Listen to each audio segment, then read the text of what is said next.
All right, and welcome to another episode of Man on Second. Today we are looking at Joe Fasaro from his hotel in Jupiter as the start of Marlins Camp. Joe, it must feel good to be back, huh?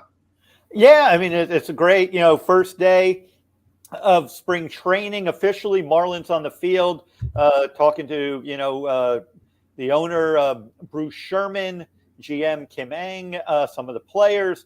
It was just good to have baseball back in terms of spring training being back. Like I said, we're up in Jupiter. You see our little promo for Dugout Mugs on the bottom down there, dugoutmugs.com/man on 2ND. And let's get right into it. Obviously camp is opening. There's speculation that the Marlins aren't going to spend. And Bruce Sherman kind of today, Eric, made it clear. He said they're committed. They're committed to winning. They're going to spend. They have money and they're going to spend it. And just kind of your thoughts if you heard Bruce's 15 minutes with the media today. I believe his intentions, um, but I question, and this is a conclusion that I'm starting to come to. Um, as I'm seeing how things are playing out with Schwarber and Soler. Soler, the reports being that the Marlins are intensifying talks with him, although we've heard him linked to the Braves and the Dodgers as well. Um, Schwarber, we hear him linked to the Blue Jays. He was another presumed target for the Marlins that a lot of people kind of linked them to, and it just feels like Sherman can want to spend money. He can want to win. But ultimately, if you're the Marlins getting into an auction with these other markets for players, while the market's starting to, Castellanos and Correa are still out there, sure, but, the rest of the market is starting to play out. It just feels like Miami's going to get priced out for a lot of these guys. And Yeah, I mean I there is a. strong Go ahead, finish your thought. I just strongly feel that their avenue to get better is going to have to be a trade at this point. Yeah, those are excellent points. I'm not completely going to throw in the towel yet on the free agents. I will say this: the four free agents, which I've reported the last few days, that they've been really focused on. Nick Castellanos, to be honest, I was surprised to hear still in on him because of the CC Sabathia report the other day, plus some of the vibe I was getting. But Marlins still, haven't closed the door on him. Then in order, I heard, Schwarber. Kyle Schwarber is very high in their list. Michael Conforto, and then Jorge Soler, if you're going to do in an order of priority. But as you said, free agency is a two-way street. Not only do you have to make the investment, you have to get the player to want to be part of what you're doing. And when you have like the Blue Jays, who are right at the door, knocking on a playoff spot, would have been in the playoffs with the expanded format a year ago. That could be very enticing for Kyle Schwarber. And Soler returning to Atlanta could be possible now with Freddie Freeman out of the picture. Braves may have some more money for flexibility if they elect to keep him there. Castellanos, just keep this in mind. Castellanos and Michael Conforto are Scott Boras clients, and he traditionally does not move quickly. We know we're in an abbreviated free agency period, but Scott Boras is not always the one to jump the market and get his guys signed. And Boras has a lot of guys, which, but those are the four to keep an eye on obviously there could be others, if things Right. come off the board, but those are interesting. I think once Freddie Freeman's dollars are established, I assume he's going to end up in LA, but with the Dodgers, but who knows, maybe the Yankees go there, and make it interesting. Then I think you're going to see, how the chips fall, but it usually takes one domino to move things. But the big news out of Atlanta, obviously, with Olsen going to the Braves, that kind of set in motion Freddie's departure, and it moves a trade piece, and Olsen leaving Oakland, and if the Marlins do pursue trades, the name they really like, and every day from no matter who I talk to, Brian Reynolds is seems to be at the top of their list. And again, it would be probably three prospects and probably someone off your big league roster. Where would you go if you were if you're the Marlins, where would your comfort level be in a potential trade for 4 years of control of Brian Reynolds? Oh man, I mean, I guess that question comes down to how confident are you in the big league roster? Do you have are you right now? Do you think that you are a Brian Reynolds away from legitimately, competing for a postseason appearance? And there's good arguments on both sides of that. Don't get me wrong. I think the Marlins are improved this offseason so far, adding Wendell, adding Stallings, Garcia. Garcia as well. So you could make that argument. I think it would probably look something, two of your pitching prospects, whether that be Meyer and Eder or Meyer and Cabrera, um, and then somebody off of your big league roster, and I think probably maybe even a Burdick and a Blade, not both. Yeah. No, those are interesting and names that are pretty much out there. I would think, Cahill Watson and Yuri Perez are Yep. two prospects the Marlins do not want to part with. I don't think they really do have an untouchable prospect in terms of a trade. Some more likely to be moved than others. They really, really like Reynolds. That's one thing that's very clear. They really like Ketel Marte of the Diamondbacks, but he's dealt with hamstring issues. They play out on turf in Arizona, the same exact turf they have here at Lone Depot in Miami. And some people are thinking that Ketel might be really earmarked for second base. They get him in the infield, less wear and tear on his legs. So I know the Ketel Marte, clearly the Marlins will love to have him. That's an impactful switch hitter. But it just seems if they could round it out in center field. I think if they don't get someone like Reynolds, I think they could go with Avisel Garcia in center. If they got a Castellanos or if they got a Soler, put them in left. Could go with Garcia in center, then get a defensive replacement or someone to shuffle things around, make things interesting. I will tell you this: I do not think that they are really primed to get Reynolds and a Conforto. Let's say I don't think they're really. I don't think they're ready to. I think that gets them closer to winning. If they were, let's say, drop 4 players, let's say one off your big league roster and 3, like you say, whether it's Meyer, Cabrera, and Blade and Eliezer Hernandez or something like that. I don't think they do that and sign Soler or Conforto. I don't think that's what they're thinking about. I don't think that's realistic because I also keep this in mind, Eric.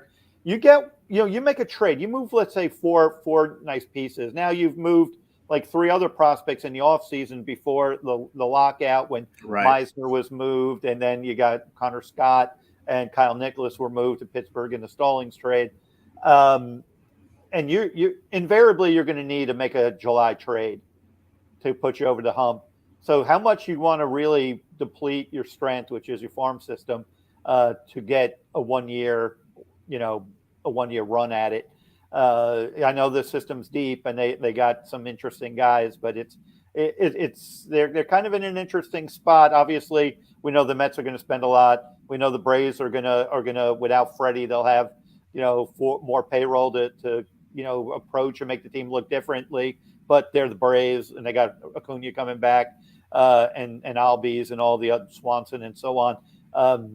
They're going to be formidable. The Philly, if Castellanos winds up in Philly, that's going to be a really hard lineup to navigate through. So the Marlins have their work cut out for them. And just kind of your thoughts on whether they have enough bullets to get through the whole year. I think they do, because I think most importantly, and again, a lot of this is going to depend on, some of the younger players on the roster, whether that be Jesus Sanchez and, Lewin Diaz and guys like that. Because if those guys do prove, hey, they're going to be fixtures in the lineup for the next 4 or 5 years, that's another 2 controllable pieces in your lineup that you can say, you know what, we have this spot filled for the next 4 or 5 seasons. And so it really comes down to, so you've got Avisayo for the next few years. You've got Stallings for the next few years. You've got Jazz for the next few years. It just depends on, okay, how many pieces is it going to be that we need to do we see ourselves having to change out? Because if you can have a sustainable roster to where, we're set at most positions for the next 3-4 seasons and you only have to make a tweak here or there, then yeah, I think they have more than enough to get through the season. But ultimately, that depends on their young guys taking those steps.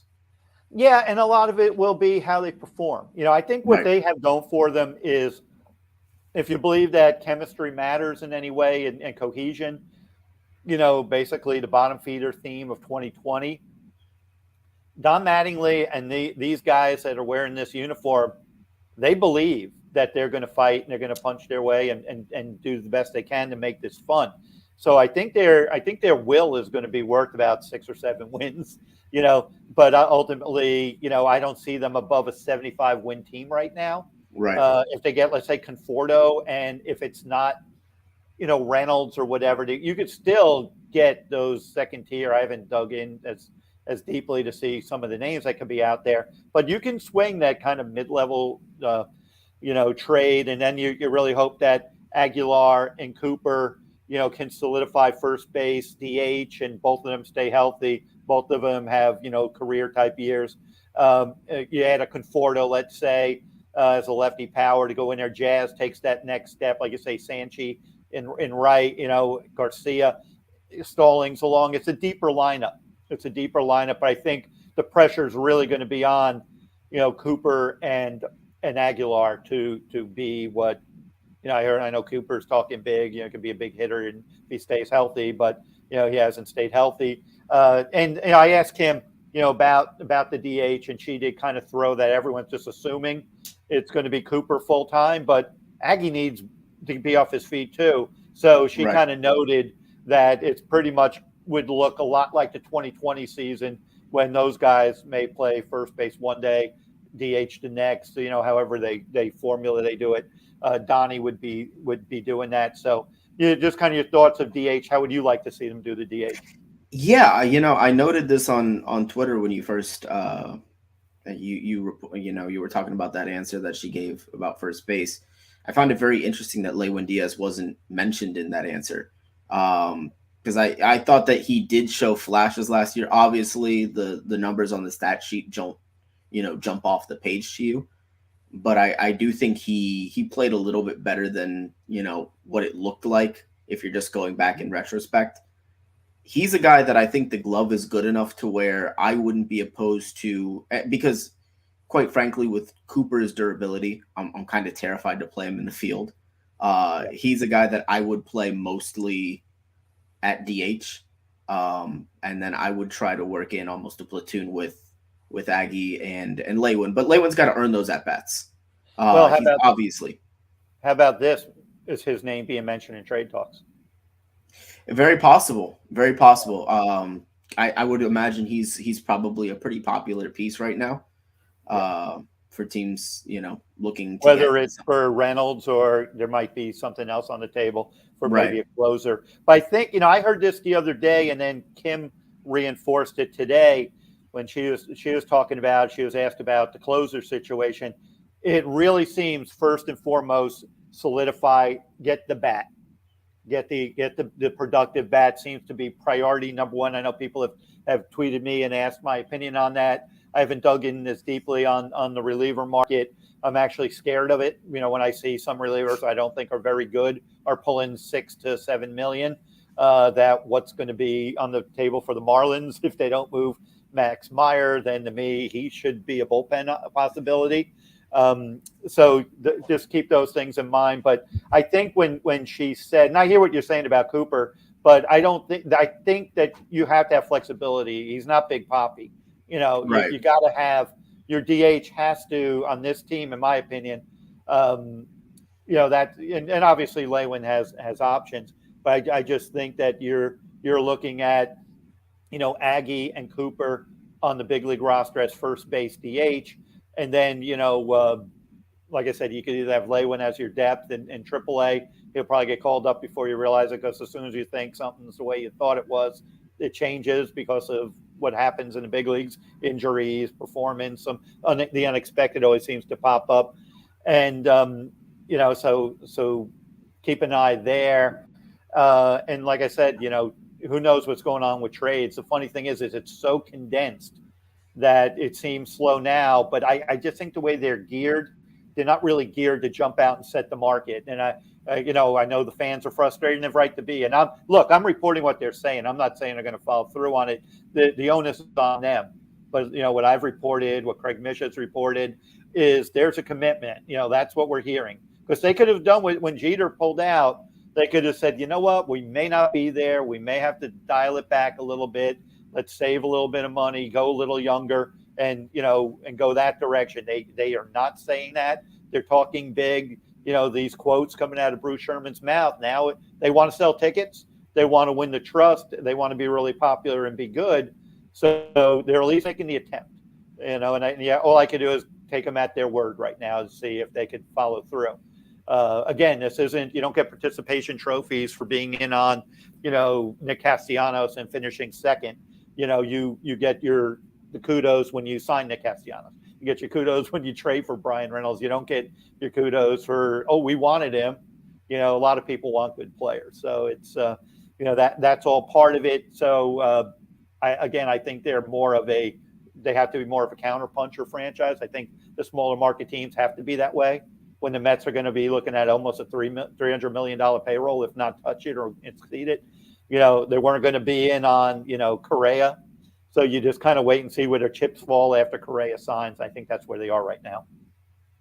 Right. And so, it's just, it feels like it puts them in a really bad spot, quite frankly. Not necessarily from the perspective of, they're not going to get anybody. That's not necessarily what I mean. But if you're trying to navigate trade talks for a guy like Brian Reynolds, and you're constantly in this on your back foot, having to react to moves that are made around the league, you're more likely to and Brian Reynolds is going to cost a lot regardless. Yeah. But if Schwarber and Soler and Conforto and Castellanos get big money deals elsewhere, Pittsburgh's going to ask Miami for everything they've got, just about. Yeah. And Miami might have to do it if they really want to do that. But that said, I do think, like you said, it's encouraging that they're making the moves. I agree with the sentiment that you go and get the bat before you go and get the reliever, because it feels like every year closer is the number one thing all the contenders are looking to get at the deadline, anyways. Bullpen gets moved. There's no doubt. Yeah. Finish your no, sorry about that. Because they've clearly got a type. They signed Sean Armstrong. I think believing maybe he can be that kind of Anthony Bender-esque signing again. I know that reliever is one of the things that they really trust their scouting department on. When there's a guy that's kind of flying under the radar, who can we really bolster our bullpen with? So I'm not necessarily, I trust them to get the 6th, 7th, 8th inning guys, but it's just that closer spot. Yeah. No, that's a good point. That's a good point. And unless, you catch lightning in a bottle, right, and the guy just steps up. And, some sad news coming out, some bad news was Sixto Sanchez. He had an MRI. He had the shoulder surgery last season. He still experienced discomfort. They say structurally it's fine. He didn't have a setback in terms of how the picture and the MRI looked, but discomfort, he is shut down. And he's a guy that could have a hard thrower, been a rotation or reliever possibility. Now, we don't know if we see Sixto at any point this year, and if we do, it may be late or mid-season. But that's a guy that could have been a real factor for them early on. So immediately some rough news on that front. We knew he was a little behind, but they kind of confirmed and kind of said, shut down. And when you're shut down, 2 weeks or 2.5 weeks or from opening day, it's not a good spot, Right. So we wish Sixto well. He's a dynamic guy. A lot of fun to watch him in 2020, and just hope he gets better. But in the meantime, that's, that puts a little strain on the rotation. So wish we had better news there. But, optimism very high today, as you would expect. And I know that's pretty much every camp Yep. But this is a team that, like you said, they're going to have to need a lot to go right. But right now, I see about 75 wins, and hopefully they do some things to make me see 80, and then we go beyond. But that's where we are. Do we have a guy winning the best shape of his life award for the camp superlatives yet? I tell you this much, I didn't dig in as much because when the owner's there, the GM's talking, my eyeballs aren't on the field as much. But Avisail Garcia is a monster. That guy, he's one of those guys. Looks good in uniform, looks good in the street clothes, looks like a guy you stand behind. When the brawl starts, and I saw him hitting some pretty good shots today. Into the wins on field 3. So the arms are really good. That's the thing. They got Yeah. arms, whether they can pitch. But right now, I just point out 54 in camp. Edward Cabrera was kind of a no-show with a visa issue, meaning for day 1. But from what I understand, he did arrive before I left camp today. He was already, his plane, everything got him back safely in South Florida. And he should be, as soon as the physical in the next day or two, Edward Cabrera is up and running. But this is going to be a big year for him. Yeah. They're going to need Edward to, he steps up. Right now, they're looking at, with Sandy Alcantara and Trevor Rogers, and then Pablo. Those are the big 3. And someone else, Luzardo. If he steps up, could have a good year for them, an interesting lefty. And then I still think Edward Cabrera is going to have to come up big for them this year. Yeah, I mean, you hope for their sake, and I know that they're probably internally hoping this as well. And I like Eliezer. Don't get me wrong, I really do. But you hope Eliezer's more of a long relief option this year rather than a guy that you have to throw out there every 5 days. Yeah, well, he doesn't hold up. I mean, he has blister issues. He doesn't seem to go past 5 innings.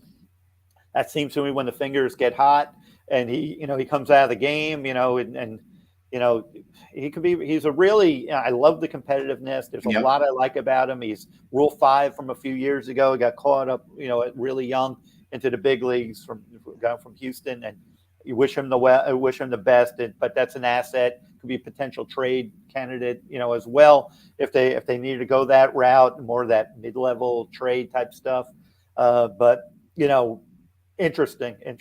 I asked Bruce Sherman before we kind of wrap this up about how he thought the CBA, was going to play for the markets like Miami, because it really with that luxury tax number going up to $230 million per club gives the Mets, the Phillies, the Braves, a lot more room to spend and even go over. And like I said earlier, Stephen Cohen, the Mets, is ready to go to $300 million if needed. And where I think it's hurting teams like the Marlins is relievers who traditionally would have been that non-roster invitee guy or a $1 million guy. Those guys are signing for about $4 million or Right. $5 million. And when the Marlins are going to have to be careful to get Castellanos at $120 million or whatever, it's like they don't really have the $5 million for a guy, but it's allowing. I think so much. It's almost like the Red Sox, the Dodgers are kind of like sweeping up these kind of gems, diamonds in the rough type of guys that the Marlins would traditionally get, and put them and giving them big league contracts and taking them off the market. So it makes it a little more challenging for the Marlins to do that. But they got some shrewd people. They have to be disciplined to a system and a formula. I think it's just going to be a turnover type organization. They're not really going to have the 8 to 10 year contract that's going to have these people there. It's going to be more like the Rays, and Right. the Rays are going to be still shrewd, and they're able to really evaluate and get what fits their mold, but they also know when to get rid of them. So I think Marlin fans, we like to see the guy wear the Marlins uniform for their career, but I think get ready for this. This is going to be the formula to try to win with. Yep. And that's just the reality of being the Miami Marlins, quite frankly. Yeah. But that said, hope springs eternal. With the start of spring camp, it was good to get to talk about it. Good to come on here. I know things are going to be ramping up over the next few weeks. Obviously, we do expect, as Bruce Sherman said, He'd be surprised if there wasn't more activity. We'd be surprised if there wasn't more activity. We know that they're going to attempt to make upgrades to the roster, and if they do, we'll be here. You can catch all the work that we do on Twitter at Man on Second. That's going to be at Man on 2ND. And you can catch all of our podcasts full length on the 5 Reasons YouTube channel. All right. Thank you guys, and we will see you again soon.